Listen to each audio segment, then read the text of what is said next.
نحمده ونصلي على رسوله الكريم أما بعد فأعوذ بالله من الشيطان الرجيم بسم الله الرحمن الرحيم وقال تعالى إن الله لا يغفر أن يشرك به ويغفر ما دون ذلك لمن يشاء ومن يشرك بالله فقد افترى إثما عظيما قال النبي صلى الله تعالى عليه وسلم يا أبا هريرة إن قتلت أو حرمت لا تشرك بالله أو كما قال عليه الصلاة والتسليم.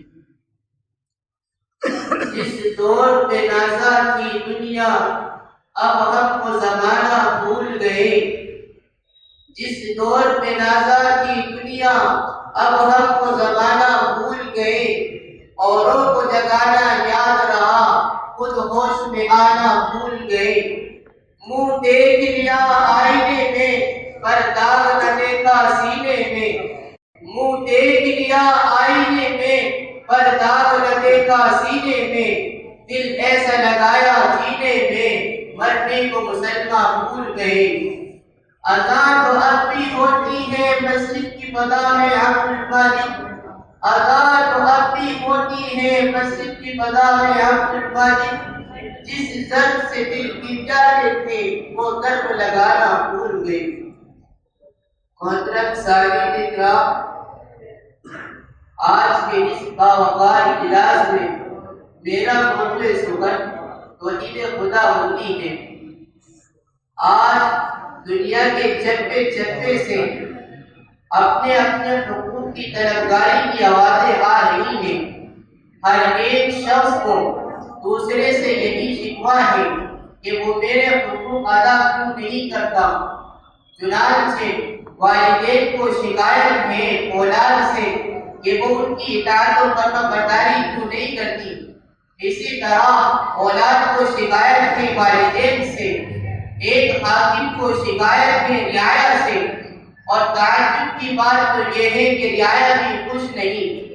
ہمیں غور کرنے سے معلوم ہوتا ہے ہم اپنے حقوق حاصل کرنے کے لیے کس قدر دوڑ و دھوپ کرتے ہیں. پھر بھی اگر ہم کو ہمارے حقوق حاصل نہ ہو تو ہم کتنے پریشان ہو جاتے ہیں، اور پھر اس کی شکوہ شکایت کے لیے نہ جانے کیسے کیسے الفاظ استعمال کرتے ہیں. مگر وہ ذات جو خالق الارض والسماوات ہے، جس کے قبضے تصرف میں ہر چیز ہے، وہ ذات جس دنیا کا کارخانہ جس کے سامنے ہر وقت موجود ہے، وہ ذات جو ساری چیزوں کو دیکھنے والی ہے، وہ ذات جو دنیا کے چپے چپے پر کائنات کے ذرے ذرے پر حکومت کرنے والی ہے، وہ ذات جو ہمیشہ سے ہے اور ہمیشہ رہے گی.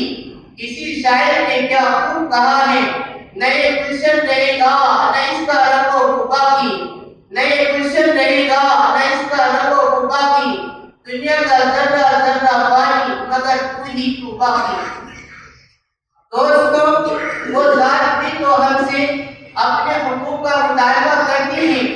کیا کبھی ہم نے اس بات کی طرف دھیان دیا کہ اس کے وہ حقوق جو ہم پر عائد ہوتے ہیں ہم نے ان کو ادا کیوں نہیں کیا؟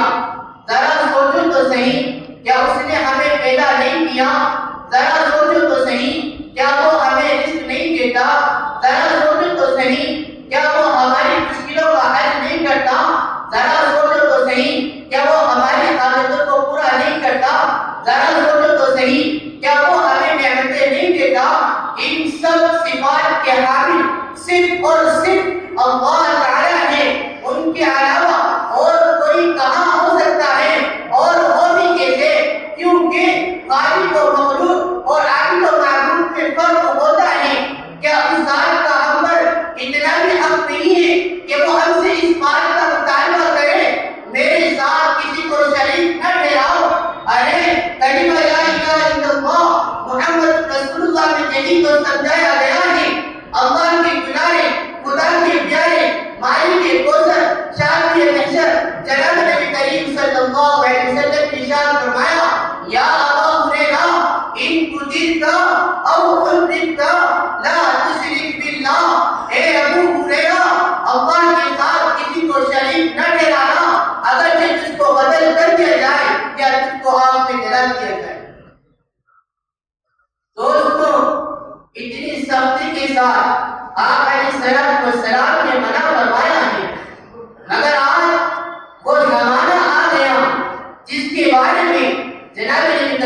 صلی اللہ علیہ وسلم نے ارشاد فرمایا تھا ایک زمانہ آئے گا لوگ شرک کریں گے انہیں پتہ تک نہ چلے گا. ایک وقت ایسا آئے گا کہ شرک کی چال چیونٹی کی چال سے بھی زیادہ باریک ہوگی یعنی بے آواز ہوگی. لوگ شرک کریں گے انہیں پتہ تک نہیں چلے گا. دوستو اللہ سے جن چیزوں کے مانگنے کا تعلق اللہ سے ہوتا ہے اگر ان چیزوں کو اللہ کے علاوہ کسی اور سے مانگا جائے تو یہ شرک ہوگا. یا کسی ولی سے مانگا جائے تو یہ شرک ہوگا. کسی بزرگ سے مانگا جائے تو یہ شرک ہوگا. کسی کی قبر پر جا کر مانگا جائے تو یہ شرک ہوگا. کسی بت سے مانگا جائے تو یہ شرک ہوگا. کسی صورت سے مانگا جائے تو یہ شرک ہوگا. کسی طرف سے مانگا جائے تو یہ شرک ہوگا. یا اللہ کی صفات میں کسی کو شریک ٹھہرایا جائے تو یہ شرک ہوگا. مشکل کشا کسی اور کو مانا جائے تو یہ شرک ہوگا. حاجت روا کسی کو مانا جائے تو یہ شرک ہوگا. اولاد دینے والا کسی کو مانا جائے تو یہ شرک ہوگا. شرک کسی کا نام نہیں ہے کہ کسی دیوتا کو اللہ کے ساتھ شریک ٹھہرایا جائے یا ان کی پوجا کی جائے بلکہ شرک نام ہے اللہ تعالی کی ذات و صفات میں کسی کو شریک ٹھہرانے کا. دوستو اللہ تعالی اپنے نبی کو خطاب کرتے ہوئے فرماتے ہیں لئن اشرکت لیحبطن عملک. اے نبی جی اگر آپ بھی شرک کریں گے تو آپ کے اعمال بھی ضائع کر دیے جائیں گے. دوستو یہ توحید جیسا عظیم شان پیغام یہ بڑا اہم پیغام ہے. اس پیغام کے لیے اللہ تعالی نے دنیا کے اندر 1.25 لاکھ انبیاء علیہ السلام کو مبعوث فرمایا تھا جن کا مقصد صرف یہ تھا لوگوں کی غلامی سے نکال کر لوگوں کے در سے نکال کر اللہ کے در پر جھکائیں اور انہیں یہ سمجھائیں اور انہیں یہ بتائیں اللہ ایک ہے جو ماننے کو نیک ہے. یہ ایک والا سبق حضرت ابراہیم علیہ السلام نے نمرود کے سامنے سنایا. یہ ایک والا سبق حضرت موسیٰ علیہ السلام نے فرعون کے سامنے سنایا. اس ایک والے سبق کے لیے حضرت نوح علیہ السلام کو طرح طرح کی تکلیفیں اٹھانی پڑی. اس ایک والے سبق کے لیے حضرت زکریا علیہ السلام کو آرے سے چیر دیا گیا. اس ایک والے سبق کے لیے حضرت بلال رضی اللہ عنہ کو رات بھر کوڑے لگائے جاتے تھے. اس ایک والے سبق کے لیے حضرت خباب رضی اللہ عنہ کو آگ کے انگاروں پر لٹایا گیا. خود جناب نبی کریم صلی اللہ علیہ وسلم نے ارشاد فرمایا لقد اوذیت باللہ وما اوذی الی احد مثلی.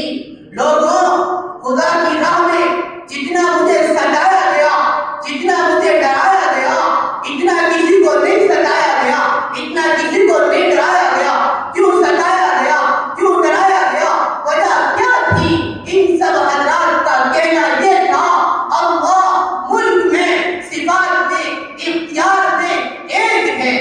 کسی شاعر نے کیا خوب کہا ہے مخلوق بے شمار ہے لیکن خدا ہے ایک. مخلوق بے شمار ہے لیکن خدا ہے ایک. حاجت طلب بہت ہے حاجت روا ہے ایک. کیوں معلوم ہے بات توحید و سنت کے خلاف. کیوں معلوم ہے بات توحید و سنت کے خلاف. میرا خدا ایک ہے میرا رسول ایک ہے. محترم سامعین کرام ان حضرات کا قصور کیا تھا؟ ان حضرات کا قصور یہ تھا کہ اللہ کو یہ ایک مانتے تھے اور اسی کی طرف ساری دنیا کو جھکاتے تھے. ان حضرات کا قصور یہ تھا کہ بجلی بنانے والا اللہ کو مانتے تھے. ان حضرات کا قصور یہ تھا کہ حاجت روا اللہ کو مانتے تھے. ان حضرات کا قصور یہ تھا اولاد دینے والا اللہ کو مانتے تھے. ان حضرات کا قصور یہ تھا کہ قادر و ناظر اللہ کو مانتے تھے. لیکن میں اگر یہ بات کہہ دوں کہ آج کے دور کا مشرک پہلے کے دور کے مشرک سے کہیں زیادہ بڑا ہوا ہے تو یہ بات پیدا نہیں ہوگی. قرآن کریم کیا ہے خوب انداز میں اس کا نقشہ کھینچتا ہے. قرآن کہتا ہے فَإِذَا الدين فلما نجاهم إلى البر إذا هم يشركون. مکہ کے لوگ جب کشتی میں سوار ہوتے تھے اور ان کی کشتی بہت میں پھنسنے لگتی تھی تو وہ اللہ کو پکارتے تھے اور خالص ان کی عبادت اللہ تعالی کے لیے ہوتی تھی. لیکن جب ان کی کشتی اللہ تعالی نجات میں خشکی میں پہنچا دیتے تو پھر وہ شرک کرنے لگتے تھے. مگر افسوس صد افسوس آج کے اتنا نہاد مسلمانوں پر جو ڈوبتی ہوئی کشتی میں بیٹھ کر بھی کہتے ہیں معین الدین چشتی پار لگا دے کشتی. کوئی صابر تیری کو پکارتا ہے, کوئی شیخ عبد القادر جیلانی کو پکارتا ہے, کوئی شیخ عبد القدوس کو پکارتا ہے. کرے کر کے ان کی پوجا تو کافر, ٹھہرائے بیٹا خدا کا تو کافر, قوانین میں مانے کرشمہ تو کافر, جھکے آنکھ پر میرے سجدہ تو کافر. مگر مومنوں پر کشادہ ہے راہیں, پرستش کرے شوق سے جس کی چاہے, نبی کو تو چاہے خدا کر دکھائے, اماموں کا رتبہ نبی سے بڑھائے, مزاروں پہ زیادہ نظریں چڑھائے, شہیدوں سے زیادہ باتیں دعائیں. نہ تو ایک میں اس سے خلل آئے, نہ اسلام بگڑے نہ ایمان جائے. حالانکہ قرآن کہتا ہے قل ادعو من دون اللہ ما لا ينفعنا ولا يضرنا. اے نبی جی کہہ دیجئے کیا ہم اللہ کے علاوہ پکارے ان چیزوں کو جو ہمیں نہ نفع دے اور نہ نقصان پہنچائے. مسلمانوں, آج ہم کتنی چیزوں کو اللہ کے ساتھ شریک ٹھہراتے ہیں, حالانکہ قرآن سختی کے ساتھ اعلان کر رہا ہے ان اللہ لا یغفر ان یشرک بہ ویغفر ما دون ذلک لمن یشاء.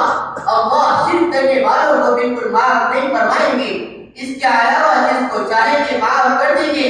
ومن یشرک باللہ فقد افتری اثما عظیما, اور جس نے شرک کیا اس نے بڑا گناہ کیا. اس لیے ہم آج کے اس باوقار اجلاس سے یہ عہد لے کر اٹھیں کہ ہم اس شرک و بدعت کی گندگی سے دور رہیں گے اور اللہ تعالی سے دعا کریں اللہ تعالی ہمیں توحید پر قائم دائم رکھے. آمین. ذات و صفات میں یکتا ہے اے واحد مطلق, نہ کوئی تیرا ثانی ہے نہ شریک تیرا. یہاں بھی تو وہاں بھی تو, پتہ چلا نہیں آج تک کہیں تیرا.